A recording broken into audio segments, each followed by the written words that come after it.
মৰাণত দবা খেলৰ এক নতুন জাগৰণ প্ৰায় ৩ দশকৰ পিছত মৰাণত অনুষ্ঠিত হৈছে ৰাজ্যিক পৰ্যায়ৰ বৃহৎ দবা প্ৰতিযোগিতা SBG দবা একাডেমী উদ্যোগত মৰাণ উচ্চতৰ মাধ্যমিক বিদ্যালয়ত আয়োজিত এই প্ৰতিযোগিতাত অংশগ্ৰহণ কৰিছে ৰাজ্যৰ বিভিন্ন প্ৰান্তৰ 236 গৰাকী খেলুৱৈয়ে ৩০-৩৫ বছৰৰ অন্তত মৰাণত পুনৰ সৃষ্টি হৈছে দবা খেলৰ এক সুন্দৰ পৰিৱেশ মৰাণৰ SBG দবা একাডেমীৰ সৌজন্যত মৰাণ উচ্চতৰ মাধ্যমিক বিদ্যালয়ৰ প্ৰেক্ষাগৃহত আজিৰ পৰা দুদিনীয়াকৈ অনুষ্ঠিত হৈছে সদৌ অসম মুকলি ৰেপিড দবা প্ৰতিযোগিতা এই প্ৰতিযোগিতাত ৰাজ্যৰ বিভিন্ন জিলাৰ পৰা মুঠ 236 গৰাকী খেলুৱৈয়ে অংশগ্ৰহণ কৰিছে 7 বছৰ অনুৰ্ধৰ পৰা 15 বছৰ অনুৰ্ধৰ লগতে সিনিয়ৰ শাখাত অনুষ্ঠিত হৈছে এই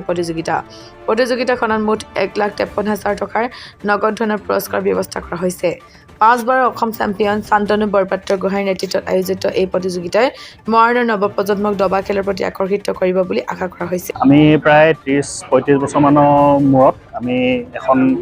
চেছ টুৰ্ণামেণ্ট অৰ্গেনাইজ কৰিছোঁ অল আছাম অপেন ৰেপিড চেছ টুৰ্ণামেণ্ট আৰু সেই খেলখনত আমাৰ প্ৰায় অসমৰ প্ৰায় সকলো ডিষ্ট্ৰিক্টৰ পৰাই প্লেয়াৰ আহিছে আৰু অলমষ্ট এতিয়ালৈকে আজিলৈকে 236 প্লেয়াৰে ইয়াত মানে পাৰ্টিচিপেট কৰিছে সেইটো আণ্ডাৰ 7 এজৰ পৰা আণ্ডাৰ 7 আণ্ডাৰ 9 আণ্ডাৰ 11 আণ্ডাৰ 13 আৰু আণ্ডাৰ 15 সেইখিনি হৈছে এজ কেটেগৰী আৰু যিখিনি তাৰ ওপৰৰ কেটেগৰী সেইখিনি অপেন কেটেগৰী যি ছিনিয়ৰ কেটেগৰী আমি এই গীতা কেটেগৰীত আমি খেলখন পাতিছোঁ আৰু টোটেল আমাৰ ইয়াত প্ৰাইজ মানি আমি ৰাখিছোঁ 1,53,000 কেছ প্ৰাইজ আৰু তাত লগতে যিখিনি সৰু সৰু কণ ল'ৰা ছোৱালীবিলাক আহিছে তেওঁলোকৰ কাৰণে আমি ট্ৰফি আৰু মেডেলৰ ব্যৱস্থা কৰিছোঁ আমি যিখিনি এজ কেটেগৰী হয় আমি 1ৰ পৰা 10লৈকে আমি প্ৰাইজ দিম আৰু যিখিনি অপেন কেটেগৰী 1ৰ পৰা 20লৈকে আমি ইয়াত প্ৰাইজ দিয়াৰ ব্যৱস্থা কৰিছোঁ আমাৰ এখন দুদিনীয়া হ'ব 25 জানুৱাৰী আৰু 26 জানুৱাৰী এই দুদিন আমি খেলখন পাতিছোঁ আৰু এইখন আমাৰ মৰাণ হাই ছেকেণ্ডেৰী স্কুলৰ যিখন অডিটৰিয়াম আছে সেই অডিটৰিয়ামতে অনুষ্ঠিত কৰিছোঁ আৰু প্ৰায় মানে ইমানখিনি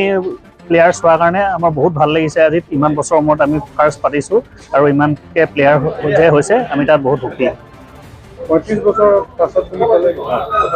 30-35 বছৰমান হৈ গ'ল মানে মই যেতিয়া একদম সৰু আছিলোঁ তেতিয়া আমি ইয়াত প্ৰায় খেল পাতিছিলে আমাৰ জ্যেষ্ঠসকলে তাৰ মাজতে আমাৰ বহুত মাজত মানে চেছৰ অনুশীলনটো মৰাণত বহুত কমি গৈছিলে আৰু তাৰপিছৰ পৰা আমি এতিয়া আকৌ যাতে মৰাণত চেছৰ এই বাতাবৰণটো সৃষ্টি কৰিব পাৰোঁ তাৰ বাবে আমি প্ৰচেষ্টা কৰিছোঁ আৰু ইয়াৰ আমি চেষ্টা কৰিছোঁ আমাৰ যিখিনি প্লেয়াৰ্ছৰ পেৰেণ্টছ আছে আৰু মেইন উদ্যোক্তা হৈছে ইয়াৰ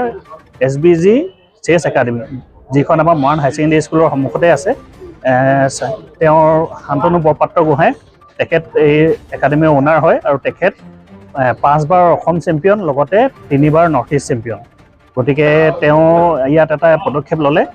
যে আমি ইয়াত এখন একাডেমি খুলিব লাগে আৰু আমাৰ ল'ৰা ছোৱালীখিনিক আমি ট্ৰেইন কৰিব লাগে যিহেতু আজি এতিয়া প্ৰায় স্কুলবিলাকত মানে চেছটো কম্পালচৰি কৰিছে